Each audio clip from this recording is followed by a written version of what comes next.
श्री संजय प्राथमिक माध्यमिक शाळा केशोद। हूँ डाभी सुधा। आज हूँ धोरण 9 सामाजिक विज्ञान पाठ पहलो भारत में ब्रिटिश सत्तानो उदय, जेनी अंदर आपणे तेनो थोड़ोक अभ्यास जोईए तो कि भाई प्राचीन समयनी अंदर आपणो भारत छे ए खूब ज समृद्धि धरावतो, सांस्कृतिक आध्यात्मिक वारसो धरावतो, खूब ज विश्वमां प्रसिद्ध हतो। एटले युरोपना लोको छे आपणा देशमांथी मरी छे, मसाला छे, पछी मलमलनुं कापड़, सूतराव कापड़, गળી छे जेवुं वगैरे वस्तुओ छे पोताना देशमां लई जवा माटे जळमार्ग द्वारा ए आवी नहोता शकता त्यारे, एटले जमीन मार्ग द्वारा छे ए व्यवसाय करता हता। पण तुर्क मुस्लिमोए कोन्स्टेन्टिनोपल जीती लीधुं पछी जळमार्ग शोधवानी जरूरियात ऊभी थई। पछी छे कोलंबसे वास्को द गामाए जळमार्ग शोधवानो प्रयत्न कर्यो ने एमां एने सफलता मळी। त्यार पछी एनो जे आपणे वेपारी मथको छे, नवी नवी प्रजाओ आवी, एने पण पोतानी सत्ताओ स्थापी, वेपार करवाना घणा बधा प्रयत्नो कर्या। एमां केटलीक प्रजाओ छे विदेशी एनी जीत थई छे। ब्रिटिश शासन छे एनी पण वधारे पड़ती आगळ प्रगति थई छे, केम के एनी पासे सत्ता वधारे हती अने घणा बधा कावतराओ घड़ी अने ब्रिटिश शासने छे पोतानी सत्ता छे ए जमावी दीधी। तो त्यार पछी एमां प्लासीનું युद्ध छे, बक्सरનું युद्ध छे वगैरह जेवा मुद्दाओ छे ए पाठनी अंदर आपणे अभ्यास करवानो छे। तो चालो विद्यार्थी मित्रों, आज आपणे हवे पहेला पाठनी शरूआत करीए।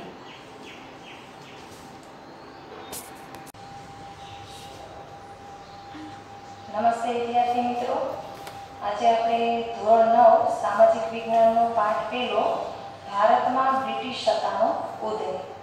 हवे सौप्रथम तो आपणे एनी थोड़ीक प्रस्तावना जोई लईए कि प्राचीन समयथी भारत तेना आर्थिक, सांस्कृतिक और आध्यात्मिक वारसाना कारणे समग्र विश्व में एक अजोड़ स्थान धरावे छे। भारतना सांस्कृतिक वारसा और आर्थिक समृद्धिना कारणे विश्वना घणा देशोनी प्रजा भारत में आवी।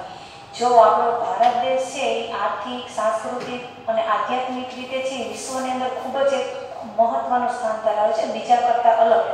तो बीजा देशना लोको छे आपणा देशनी समृद्धि जोई अने आपणा देशनी अंदर वेपार करवा माटेनो विचार करे छे। तो भाई भारतनी अंदर मरी मसाला, तेजाना मलमल, रेशमी कापड़, गળી वगैरेनी यूरोपना देशोमां खूब ज मांग हती।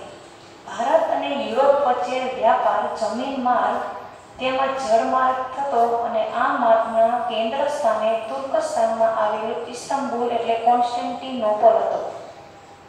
हवे भारतनी अंदरथी जे मरी मसाला हता, रेशमी कापड़ यूरोपना देशोनी अंदर छे आ बधी वस्तुओनी खूब ज मांग रही हती, केम के त्यां आपणा जेवुं वस्तु छे त्यां मळती नहीं, એટલા માટે યુરોપના લોકો છે ભારતમાંથી એ વસ્તુ લઈ જતા અને ભારત અને યુરોપ વચ્ચે છે જમીન માર્ગ દ્વારા એ આપણી દેશમાંથી છે વસ્તુ પોતાના દેશમાં લઈ જતા। એનું મુખ્ય જે સ્થાન હતું એ કયું હતું? કોન્સ્ટેન્ટિનોપલ હતું। અને થોડા સમય પછી તુર્ક મુસ્લિમોએ કોન્સ્ટેન્ટિનોપલ જીતી લીધું। ઈસવીસન 1453માં યુરોપવાસીઓ માટે કોન્સ્ટેન્ટિનોપલ એટલે કે ઇસ્તાંબુલ થઈ ભારત આવવાનો જળમાર્ગ બંધ થઈ ગયો। तो यूरोपवासीओने मरी मसाला वगर चाले ते न हतुं। आथी नवो जळमार्ग शोधवानी जरूरियात ऊभी थई, जेथी विश्वना भौगोलिक संशोधनना युगनो प्रारंभ थयो।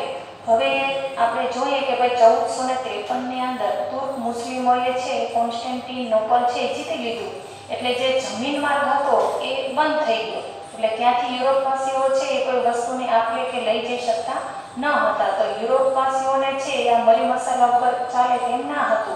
पछी ए लोकोए विचार कर्यो के हवे आपणे शुं करवुं? वस्तुनी जरूरियात तो ऊभी थई ज छे, तो आपणे ए वस्तु जोती होय तो हवे आपणे कंईक बीजो रस्तो गोतवो पड़े। एटले नवो जळमार्ग शोधवानी जरूरियात छे त्यारे ऊभी थई हती, जेथी विश्वना भौगोलिक संशोधनना युगनो प्रारंभ त्यारथी थयो, ज्यां मुस्लिमोए जीती लीधुं पछी। हवे आपणे नवो मुद्दो आवे छे के भारत आववाना जळमार्गनी शोध। तो पोर्तुगलना राजा प्रिंस हेनरीनी प्रेरणा, प्रोत्साहन अने आर्थिक मददथी साहसवीरोए नवा जळमार्गनी शोधना प्रयत्नो आदर्या। भारत आववाना जळमार्गनी शोध माटे घणा साहसवीरोए प्रयत्नो कर्या, जेमां बार्थोलोम्यू डायजे केप ऑफ गुड होप भूसीरनी शोध करी अने क्रिस्टोफर कोलंबसे स्पेनना राजानी आर्थिक मददथी नवा जळमार्गो शोधवानी साहस यात्रा आरंभी, જે 1492માં એટલાન્ટિક સમુદ્રમાં આવેલ વર્તમાન વેસ્ટ ઇન્ડિઝ ટાપુએ આવીને અટકી. મૃત્યુ પર્યંત ભારત આવવાના જળમાર્ગ શોધ્યાના વિશ્વાસ ધરાવતા કોલંબસે વાસ્તવિક રીતે નવો જ પ્રદેશ શોધ્યો હતો. આ સ્પષ્ટતા અમેરિગો વેસ્પુચીએ કરી હોવાથી ત્યારબાદ આ નવો પ્રદેશ અમેરિકા તરીકે ઓળખાયો. જો હવે યુરોપને છે એ જમીન માર્ગ બંધ થઈ ગયો હતો, પછી એને નવા જળમાર્ગની શોધ ઊભી થઈ. એટલે ત્યાંના જે રાજા હતા પ્રિન્સ હેનરી, એને થોડું પ્રેરણા અને પ્રોત્સાહન આપ્યું કે ભાઈ કોઈ સાહસવીર છે એ જળમાર્ગ શોધી કાઢશે તો એને અમારા તરફથી ઇનામ આપવામાં આવશે, એને કંઈ આર્થિક સહાય હશે શોધ કરવા માટે તો એ પણ અમે આપશું.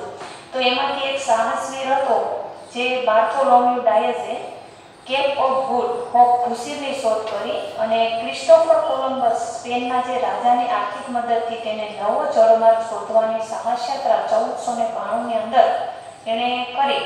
અને એ મૃત્યુ પામ્યો ને ત્યાં સુધી એવું જ વિચારતો હતો કે ભારતની શોધ મેં કરી, પણ હકીકતમાં એને ભારતની શોધ નહોતી કરી.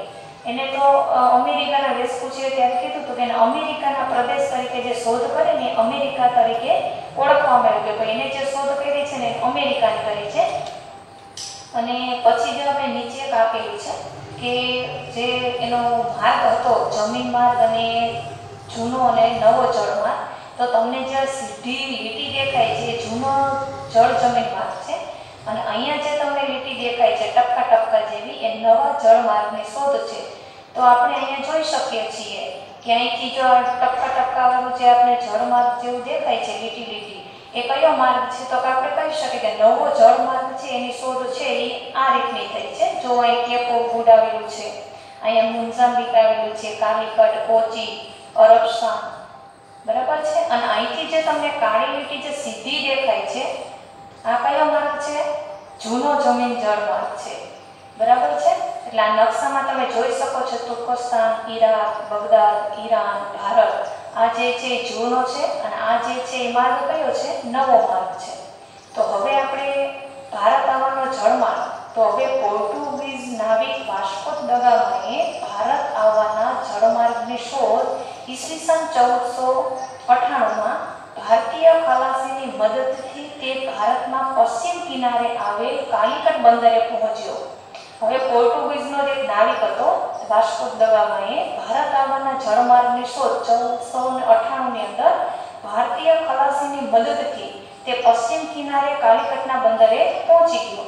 ત્યાંના રાજા સામુદ્રિકે જામોરીને તેને આવકાર આપી રાજ્યમાં વેપાર કરવાની છૂટ આપી. આમ વિશ્વમાં આ ઘટના મહત્વપૂર્ણ ગણાય છે. તેના કારણે યુરોપવાસીઓ માટે ભારત આવવાના દ્વાર ખુલી ગયા. તો હવે જે ત્યાંનો રાજા હતા જામોરી, તેને આવકાર આપી અને રાજ્યમાં વેપાર કરવાની છે છૂટ આપી. અને આ જે ઘટના છે ત્યારે ખૂબ જ મહત્વપૂર્ણ ગણાઈ હતી અને યુરોપવાસીઓ માટે ભારત આવવાના દ્વાર છે ખુલી ગયા હતા. કેમ કે જે જમીન માર્ગ હતો એ તો મુસ્લિમોએ જીતી લીધો એટલે એ બંધ થઈ ગયો હતો. હવે જળમાર્ગ દ્વારા છે વેપાર એને કરવો હતો, તો વાસ્કો દ ગામાના શોધથી જે એને શોધ કરી છે તો એ બધા માટે ફાયદાકારક જ હતી. તો હવે આપણે એક નાનકડી એવી ક્લિપ છે એને જોઈ લઈએ, એટલે તમને ચિત્ર સાથે જોશો તો વધારે તમને યાદ રહેશે.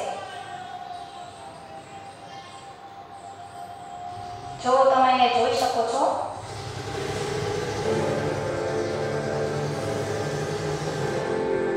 આ હિસ્ટ્રી હિન્દી ચેનલમાંથી આપણે YouTube દ્વારા તમને સર્ચ કરીને બતાવીએ છીએ નાની એવી ક્લિપ, જે બધા ધ્યાનથી જોજો. 1460 में पुर्तगाल में हुआ था। वो पहले व्यक्ति थे जिन्होंने अफ्रीका महाद्वीप का चक्कर लगाकर यूरोप से भारत पहुंचने में सफलता हासिल की थी। वास्को डी गामा का बचपन साइनस नाम के कस्बे में बीता था, जो कि समुद्र के किनारे पर स्थित था। उनके पिता को राजशाही द्वारा नाइट की उपाधि मिली थी और वो एक खोजी नाविक थे। वास्को डी गामा ने आगे चलकर अपने पिता का ही व्यवसाय चुना और वो भी समुद्र में यात्रा के लिए जा रहे जहाजों की कमान संभालने लगे। भारत के मसाले यूरोप में बहुत ज़्यादा लोकप्रिय थे, लेकिन उस समय यूरोप वासियों को भारत जाने वाले जिस इकलौते रास्ते के बारे में पता था वो ज़मीन से होकर जाता था। ये रास्ता राजनीतिक मुश्किलों से भरा होने के साथ साथ काफ़ी खर्चीला और ख़तरनाक भी था।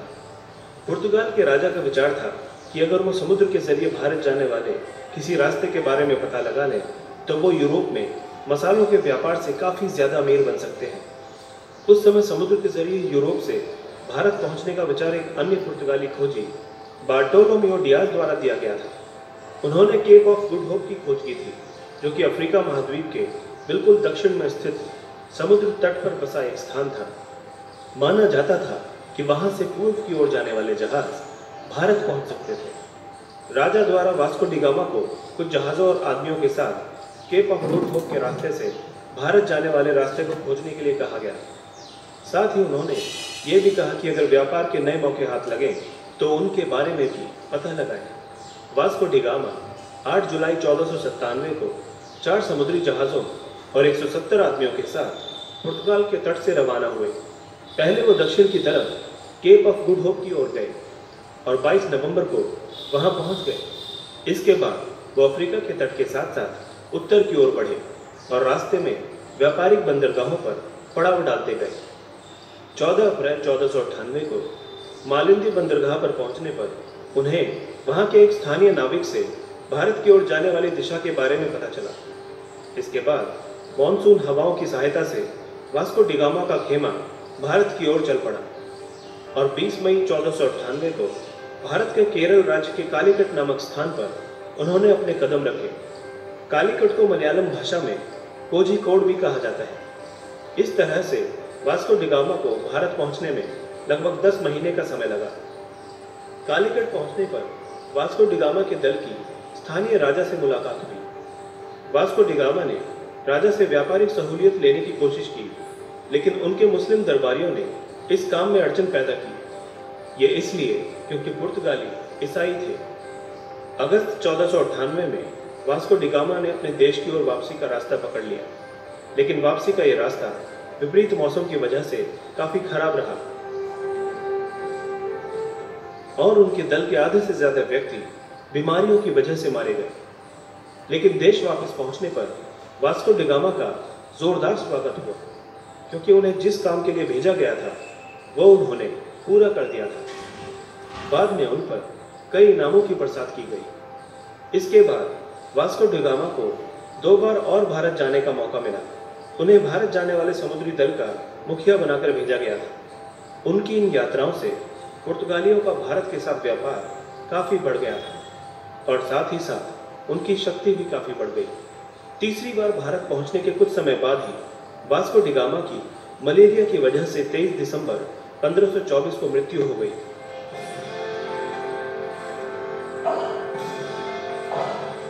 दोस्तों, इसी तरह की इंटरेस्टिंग और इन्फॉर्मेटिव वीडियोस देखने के लिए हमारे चैनल ચાલો હવે એમાં આપણે વિડીયો નાની ક્લિપ જોઈ છે, જેની અંદર વાસ્કો ડી ગામાએ જે શોધ કરી છે અને એ શોધને કારણે યુરોપવાસીઓને પણ ફાયદો થયો છે અને જે કામ માટે એનો મોકલો હતો, જે શોધ કરવા માટે મોકલો હતો, એ શોધ છે એણે કરી બતાવી। ત્યાર પછી એનું ખૂબ જ સ્વાગત કરવામાં આવ્યું કે જેથી બીજા દેશને છે એ ફાયદો થઈ શકે। અને હવે આપણે જે નવો ટોપિક આવે છે કે ભારતમાં યુરોપિયન પ્રજાનું આગમન, અંગ્રેજોનું આગમન અને વેપારી મથકોની સ્થાપના। ભારત આવવાના જળમાર્ગની શોધ થયા બાદ ભારતમાં વેપાર કરવા સૌપ્રથમ પોર્ટુગીઝ એટલે કે ફિરંગી પ્રજા આવી। તમારે આ પ્રશ્ન પણ કદાચ પૂછાઈ શકે કે સૌપ્રથમ કઈ પ્રજા ભારતની અંદર વેપાર કરવા માટે આવી, તો તમે કહી શકો કે પોર્ટુગીઝ ફિરંગીઓ। એટલે કે ભારતના જળમાર્ગની શોધ થઈ ગઈ એટલે તરત સૌપ્રથમ પ્રજા ફિરંગીઓ આવી હતી। 100 વર્ષના સમયમાં પોર્ટુગીઝોએ દીવ, દમણ, ગોવા, કોચીન, મલાક્કા વગેરે પ્રદેશો પોતાના નિયંત્રણમાં લાવી હતી। પોર્ટુગીઝોનો વેપારથી મળેલી સફળતાથી પ્રેરાઈને હોલેન્ડના ડચ એટલે કે વલંદાઓ અને ડેનમાર્કની ડેનિશ પ્રજા પણ ભારતમાં વેપાર કરવા આવી। ઇંગ્લેન્ડના વેપારીઓએ ભારત સાથે વેપાર કરવા ઈસ્ટ ઇન્ડિયા કંપનીની સ્થાપના કરી। ઈસવીસન 1600માં ઇંગ્લેન્ડના રાણી ઇલિઝાબેથે ઈસ્ટ ઇન્ડિયા કંપનીને પૂર્વના દેશો સાથે વેપાર કરવાનો પરવાનો આપતા 1608માં કંપનીનું પ્રથમ વાહન કપ્તાન વિલિયમ હોકિન્સની આગેવાની હેઠળ સુરત આવ્યું, પરંતુ તેમને ફિરંગીઓના વર્ચસ્વ અને વિરોધના કારણે વેપાર કરવાની પરવાનગી મળી શકી નહીં. આખરે ઈસ્ટ ઇન્ડિયા કંપનીને મુગલ બાદશાહ જહાંગીર તરફથી વેપાર કરવાનો પરવાનો મળતા સુરતમાં બ્રિટિશ ઈસ્ટ ઇન્ડિયા કંપની જે છે એની પ્રથમ કોઠી એટલે વેપારી મથક 1613 ની અંદર સ્થાપી. શરૂઆતના વર્ષોમાં કંપનીએ સુરત, ભરૂચ, અમદાવાદમાં વેપારી મથકો સ્થાપ્યા, પરંતુ આ પ્રદેશોમાં મરાઠી સત્તાનું પ્રભુત્વ વધતા કંપનીને જોખમ દેખાયું. તેથી તેઓ દક્ષિણ અને પૂર્વ દિશામાં આગળ વધ્યા, જ્યાં તેમણે મછલીપટ્ટનમ એટલે કે આંધ્રપ્રદેશ, સેન્ટ જ્યોર્જ એટલે ચેન્નઈ અને ફોર્ટ વિલિયમ એટલે કોલકાતામાં કોઠીઓ સ્થાપી.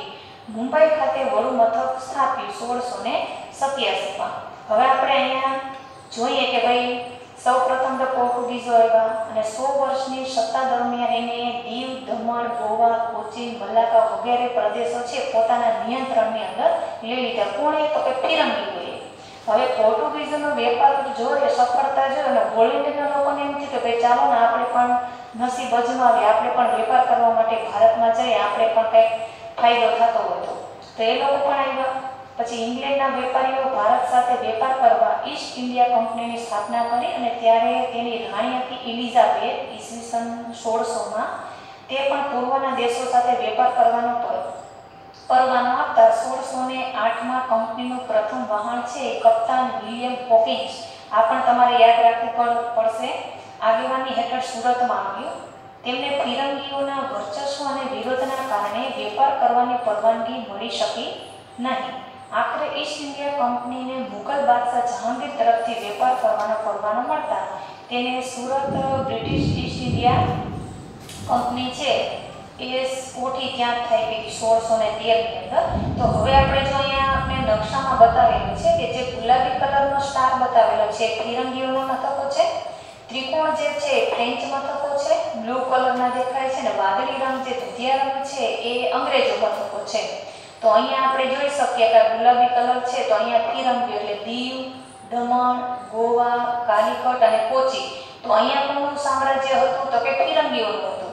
પછી ફ્રેન્ચ મથકો ક્યાં ક્યાં છે? તો જે અહીંયા માહે આપણે ત્રિકોણ દેખાય છે, માહે, પુડુચેરી, બરાબર છે, કરાઈકોલ, એ બહુ સ્પષ્ટ દેખાતું નથી અક્ષર, અને બસ આટલા છે એના હતા. અને અંગ્રેજ મથકો છે એની અંદર મુંબઈ, ફોર્ટ સેન્ટ જ્યોર્જ, પછી અહીંયા ફોર્ટ વિલિયમ, એ જે નકશાની અંદર આપણે જોઈ શકીએ છીએ. તો આ જે બધા હતા એના મથકો હતા કે કોનું ક્યાં સામ્રાજ્ય હતું, કોને ક્યાં મથકો સ્થાપ્યા હતા એ આપણે નકશાની અંદર જોયા. હવે 1668માં ભારતમાં વેપાર કરવા ફ્રેન્ચ ઈસ્ટ ઇન્ડિયા કંપનીનું આગમન થયું, જેણે સમય જતાં માહે, કરાઈકલ, પોંડિચેરી એટલે કે પુડુચેરી, ચંદ્રનગર, મછલીપટ્ટનમ વગેરે પ્રદેશોમાં વેપારી મથકોની સ્થાપના કરી. 18મી સદીમાં અંગ્રેજો અને ફ્રેન્ચો વિશ્વભરમાં પોતાની સત્તા સ્થાપવા અને સંસ્થાનો મેળવવા સતત સક્રિય હતા. ભારતમાં 1746 થી 1763 દરમિયાન બંને બ્રિટિશ ઈસ્ટ ઇન્ડિયા કંપની અને ફ્રેન્ચ ઈસ્ટ ઇન્ડિયા કંપની વચ્ચે સત્તા સ્થાપવા 3 કર્ણાટક વિગ્રહ થયા, જેમાં ફ્રેન્ચ ઈસ્ટ ઇન્ડિયા કંપનીનો પરાજય થતા બ્રિટિશ ઈસ્ટ ઇન્ડિયા કંપનીનો રાજ્ય વિસ્તારનો માર્ગ મોકળો થયો. આમ સત્તા સંઘર્ષના અંતે ફિરંગીઓ પાસે દીવ, દમણ, ગોવા રહ્યા, જ્યારે ફ્રેન્ચો પાસે ચંદ્રનગર, માહે, કરાઈકલ, પોંડિચેરી જેવા પ્રદેશો રહ્યા, જ્યારે ડચ પ્રજા કાયમને માટે વિદાય પામી. હવે છે પોતાના વેપાર ધંધા માટે સતત છે એ નાના મોટા છે એ યુદ્ધો કરતા એની અંદર છે બ્રિટિશ ઈસ્ટ ઇન્ડિયા કંપની છે એની જીત થાય છે, એટલે એનો રાજ્ય વિસ્તાર છે વેપારમાં આગળ વધે છે. ને ફિરંગીઓ પાસે અમુક જ એના જે નિયંત્રણમાં હતા એ રહ્યા દીવ, દમણ, ગોવા, અને ડચ પ્રજા તો કાયમી માટે વિદાય લીધી, એનું તો કાંઈ ચાલી ન શક્યું. તો હવે એના પછી એક નવો મુદ્દો આવે છે કે પ્લાસીનું યુદ્ધ, જેની અંદર બંગાળમાં સિરજ ઉદ્દૌલાનું શાસન હતું. તેના ઉતાવળિયા સ્વભાવને કારણે રાજ્યમાં તેના કેટલાક વિરોધીઓ હતા. આ સમયમાં બ્રિટિશ ઈસ્ટ ઇન્ડિયા કંપનીએ નવાબની પરવાનગી લીધા વિના કોલકાતામાં રક્ષણના બહાને વેપારી કોઠીને ફરતે કિલ્લેબંધી કરી, પરંતુ નવાબ સિરજ ઉદ્દૌલાએ કિલ્લેબંધી તોડી પાડી. આ સમાચાર મદ્રાસ એટલે કે ચેન્નઈ પહોંચતા કોલકાતાની કોઠીને સહાય કરવા રોબર્ટ ક્લાઇવની આગેવાની નીચે કંપનીનું એક નાનકડું સૈન્ય ભંગાર આવ્યું। ઈસ્ટ ઇન્ડિયા કંપનીનું સૈન્ય શક્તિશાળી હોવા છતાં નવાબના સૈન્યને પરાજય આપવાનું સરળ ન લાગતા રોબર્ટ ક્લાઇવે દગાખોરીનો આશરો લીધો। નવાબને પરાજય આપવા ષડયંત્ર ઘડી કાઢવામાં આવ્યું, જેમાં સેનાપતિ મીર જાફર શેખ અમીરચંદને કાવતરામાં સામેલ કર્યા અને કંપનીને નવાબ કનક કરે છે એવા બહાના નીચે પ્લાસીના નામના ગામ પાસેના મેદાનમાં યુદ્ધ જાહેર કર્યું। જો હવે બંગાળમાં છે સિરોજ ઉદ્દૌલાનું શાસન હતું અને એનો સ્વભાવ થોડોક ઉતાવળ્યો હતો અને એના ઘણા બધા વિરોધીઓ હતા।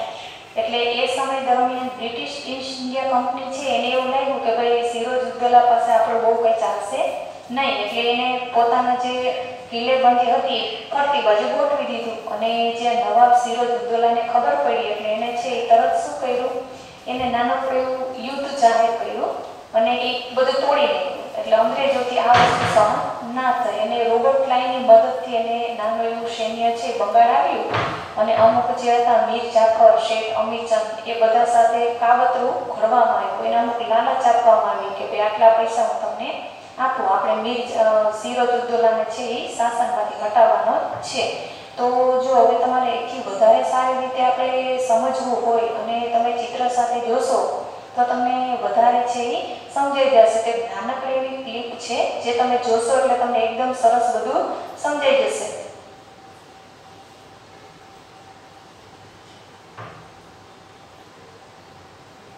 जो અહીંયા પ્લાસીના યુદ્ધ વિશેની માહિતી છે, जिसने ब्रिटिश साम्राज्य को भारत में नींव रखने का मौका दिया। आज हम बात करेंगे प्लासी के युद्ध की। प्लासी का युद्ध बंगाल के नवाब सिराजुद्दौला और ईस्ट इंडिया कंपनी के संघर्ष का परिणाम था। इस युद्ध के अत्यंत महत्वपूर्ण तथा स्थायी परिणाम निकले। 1757 ईस्वी में हुआ प्लासी का युद्ध ऐसा था जिसने भारत में अंग्रेजों की सत्ता की पूर्णतः स्थापना कर दी। बंगाल की तत्कालीन स्थिति और अंग्रेज स्वार्थ ने ईस्ट इंडिया कंपनी को बंगाल की राजनीति में हस्तक्षेप करने का अवसर प्रदान किया। अलीवर्दी खां, जो पहले बिहार का नायब निजाम था, ने औरंगजेब की मृत्यु के बाद आई राजनीतिक उठापटक का भरपूर लाभ उठाया। उसने अपनी शक्ति बहुत बढ़ा ली। वह एक महत्वाकांक्षी व्यक्ति था। उसने बंगाल के तत्कालीन नवाब सरफराज खां को युद्ध में हराकर मार डाला और स्वयं नवाब बन गया। 9 अप्रैल को अलीवर्दी खां की मृत्यु हो गई। अलीवर्दी खां की अपनी कोई संतान नहीं थी, इसलिए उसकी मृत्यु के बाद अगला नवाब कौन होगा, इसके लिए कुछ लोगों में उत्तराधिकार के लिए षड्यंत्र शुरू हो गए। पर अलीवर्दी ने अपने जीवन काल में ही अपनी सबसे छोटी बेटी के पुत्र सिराजुद्दौला को उत्तराधिकारी मनोनीत कर दिया था। अंततः वही हुआ। सिराजुद्दौला बंगाल का नवाब बना। सिराजुद्दौला भले ही नवाब बन गया, पर उसे कई विरोधियों का सामना करना पड़ा। उसकी सबसे बड़ी विरोधी और प्रतिद्वंदी उसके परिवार से ही थी और वह थी उसकी मौसी। उसकी मौसी का नाम घसीटी बेगम था। घसीटी बेगम का पुत्र शौकतगंज, जो स्वयं पूर्णिया का शासक था, उसने अपने दीवान अमीन चंद और मित्र जगत सेठ के साथ सिराजुद्दौला को परास्त करने का सपना देखा, मगर सिराजुद्दौला पहले से ही सावधान हो चुका था।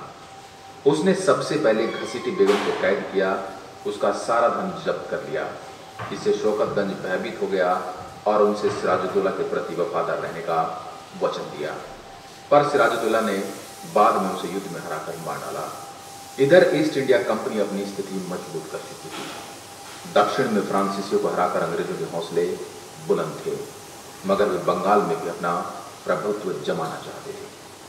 पर अलीवर्दी ने पहले से ही सिराजुद्दौला को सलाह दे दी थी कि किसी भी हालत में अंग्रेजों का दखल बंगाल में नहीं होना चाहिए। इसलिए सिराजुद्दौला भी अंग्रेजों को लेकर शंकित था। सिराजुद्दौला ने अंग्रेजों को फोर्ट विलियम किले को नष्ट करने का आदेश दिया, इसको अंग्रेजों ने ठुकरा दिया। गुस्साए नवाब ने मई 1756 में आक्रमण कर दिया। 20 जून 1756 में कासिम बाजार पर नवाब का अधिकार हो गया। उसके बाद सिराजुद्दौला ने फोर्ट विलियम पर भी अधिकार कर लिया। अधिकार होने के पहले ही अंग्रेज गवर्नर ड्रैक ने अपनी पत्नी और बच्चों के साथ भागकर फुल्टा नामक एक द्वीप में शरण ले ली। कलकत्ता में बची कुछ अंग्रेजों की सेना को आत्मसमर्पण करना पड़ा। अनेक अंग्रेजों को बंदी बनाकर और मानिकचंद के जिम्मे कलकत्ता का भार सौंपकर नवाब अपनी राजधानी मुर्शिदाबाद लौट आया। ऐसी ही परिस्थिति में काली कोठरी की दुर्घटना द ब्लैक होल ट्रेजेडी घटी, जिसने अंग्रेजों और बंगाल के नवाब के संबंध को कटु बना दिया।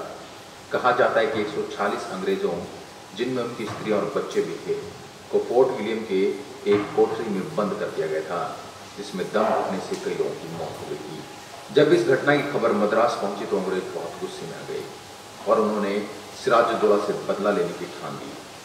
शीघ्र ही मद्रास से क्लाइव और वाटसन थल सेना लेकर कलकत्ता की ओर बढ़े और नवाब के अधिकारियों को रिश्वत देकर अपने पक्ष में कर लिया। परिणाम स्वरूप मानिकचंद ने बिना किसी प्रतिरोध के कलकत्ता अंग्रेजों को सौंप दिया। बाद में अंग्रेजों ने हुगली पर भी अधिकार कर दिया। ऐसी स्थिति में बाध्य होकर नवाब को अंग्रेजों से समझौता करना पड़ा। 9 फरवरी 1757 को क्लाइव ने नवाब के साथ एक संधि की, जिसके अनुसार मुगल सम्राट द्वारा अंग्रेजों को दी गई सारी सुविधाएं वापस मिल जानी चाहिए। नवाब को लाचार होकर अंग्रेजों को सारी जब्त फैक्ट्रियां और संपत्तियां लौटाने के लिए बाध्य होना पड़ा। कंपनी को नवाब की तरफ से हर्जाने की रकम भी मिली। नवाब अंदर ही अंदर बहुत अपमानित महसूस कर रहा था। अंग्रेज इस संधि से भी संतुष्ट नहीं हुए। वे सिराजुद्दौला को गद्दी से हटाकर किसी वफादार नवाब को बिठाना चाहते थे, जो उनके तय अनुसार काम करे और उनके काम में रोड़ा ना डाले। क्लाइव ने नवाब के खिलाफ षड्यंत्र करना शुरू कर दिया। उसने मीर जाफर से गुप्त संधि की और उसे नवाब बनाने का लोभ दे दिया। इसके बदले में मीर जाफर ने अंग्रेजों को कासिम बाजार, ढाका और कलकत्ता की किलेबंदी करने, 1 करोड़ रुपए देने और उसकी सेना का व्यय सहन करने का आश्वासन दे दिया। इस षड्यंत्र में जगत सेठ, राय दुर्लभ और अमीचंद भी अंग्रेजों से जुड़ गए। अब क्लाइव ने नवाब पर अलीनगर की संधि भंग करने का आरोप लगाया। इस समय नवाब की स्थिति अत्यंत दयनीय थी। दरबारी षड्यंत्र और अहमद शाह अब्दाली के आक्रमण से उत्पन्न खतरे की स्थिति ने उसे और भी भयभीत कर दिया। उसने मीर जाफर को अपनी तरफ करने की कोशिश भी की, पर वह असफल रहा। नवाब की कमजोरी को भांपकर क्लाइव ने सेना के साथ प्रस्थान किया। नवाब की राजधानी छोड़कर आगे बढ़ा। 23 जून 1757 को पलासी के मैदान में दोनों सेनाओं की मुठभेड़ हुई। यह युद्ध नाम मात्र का युद्ध था। नवाब की सेना के एक बड़े भाग ने युद्ध में हिस्सा नहीं लिया।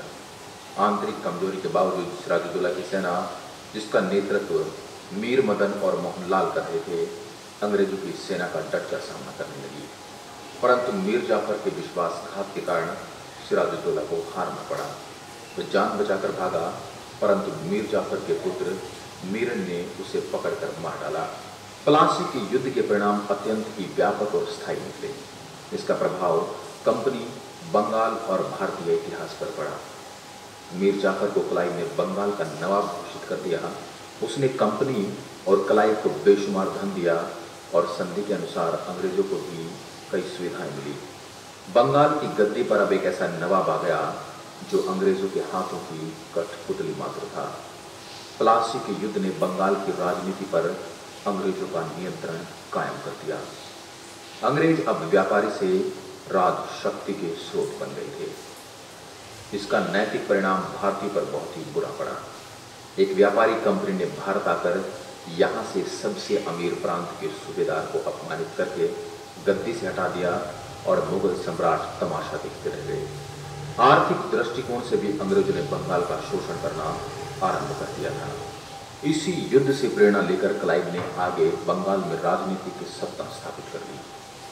बंगाल से प्राप्त धन के आधार पर अंग्रेजों ने दक्षिण में फ्रांसीसियों पर विजय प्राप्त की और भारत में इकलौते प्रतिद्वंदी को नष्ट कर दिया। आशा करता हूं यह ऐतिहासिक तथ्य, ऐतिहासिक किस्सा और ये ऐतिहासिक पन्ना आपको